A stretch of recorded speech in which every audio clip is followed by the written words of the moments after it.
menyampaikan 3 hal.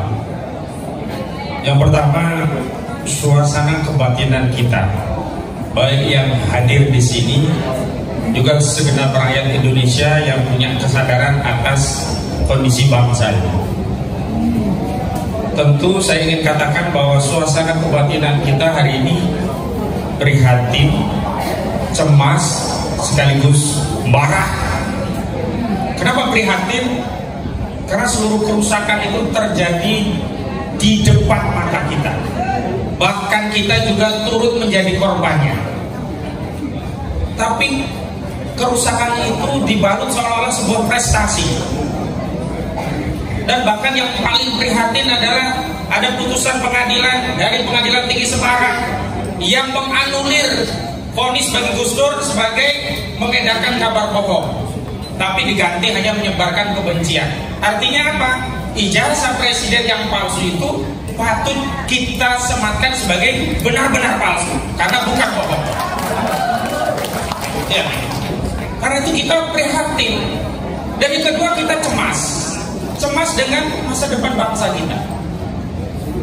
Bagaimana dengan nasib masa depan bangsa kita? Saya ingin mencoba untuk mengambil istilah yang sifatnya ke depan.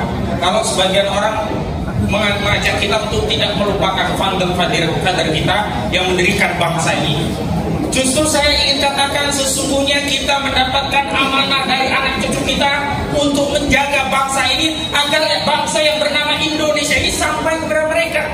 Saya khawatir, cemas bangsa yang diperdekakan oleh founder kita, yang dititipkan anak cucu kita, rusak di tangan kita dan tidak sampai kepada anak cucu kita. Itu membuat kita semua tentu saja cemas. Dan kemarahan itu tentu saja layak untuk kita sampaikan, karena kalau dalam Islam marah dan benci itu harus disandarkan pada syarat. Kalau ada pemimpin yang zalim, itu kita harus marah atau bahagia? Kalau ada pemimpin ijazahnya palsu, kita harus marah atau tersenyum? Kalau ada orang yang bohong tentang SMK dan seterusnya, kita marah atau kita tersenyum? Marah itu alamiah. Ya, yang kedua, kondisi faktual yang ada hari ini memang kita sadari tidak lepas dari sebab akibat pada kondisi sebelumnya. Tentu yang terakhir yang ingin saya sampaikan, kita bicara resolusi. Apa resolusinya? Makanya tidak perlu diperdebatkan, ada 3 jalan, dan 3 jalan itu silahkan kita lakukan perubahannya dengan 3 jalan ini tanpa mengesampingkan satu pada yang lain. Bagi sebagian yang menganggap masa depan kita akan diperbaiki dengan Pilpres, dengan pemilu 2024, ini memang salah satu jalan.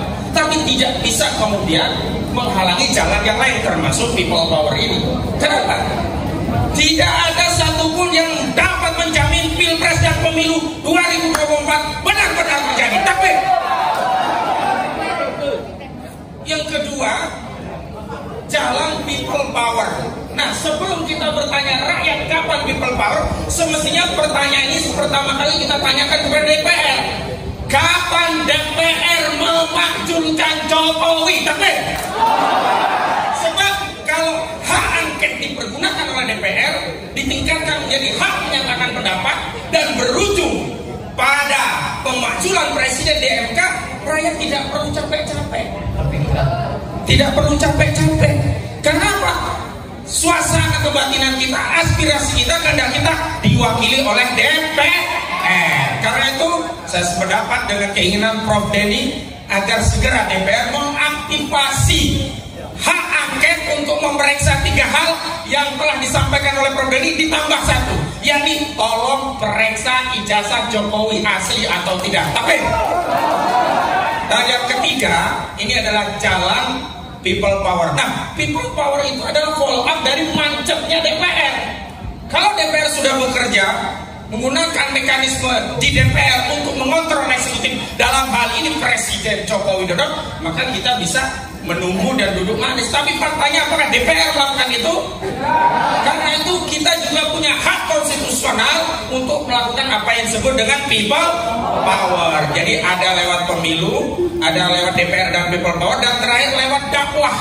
Dan dakwah ini juga penting. Kenapa? Jangan anggap dakwah amar ma'ruf nahi munkar itu sepele. Karena kekuatan people power ini tidak akan makin membesar kalau tidak kita terus gelorakan dakwah amar ma'ruf nahi munkar. Kita katakan yang sejujurnya bahwa presiden ini bermasalah. Jangan pura-pura, jangan mengatakan negeri kita baik-baik saja. Kita katakan dengan tegas bahwa negara kita sedang bermasalah, butuh perubahan, rakyat harus bergerak, people power. Takbir.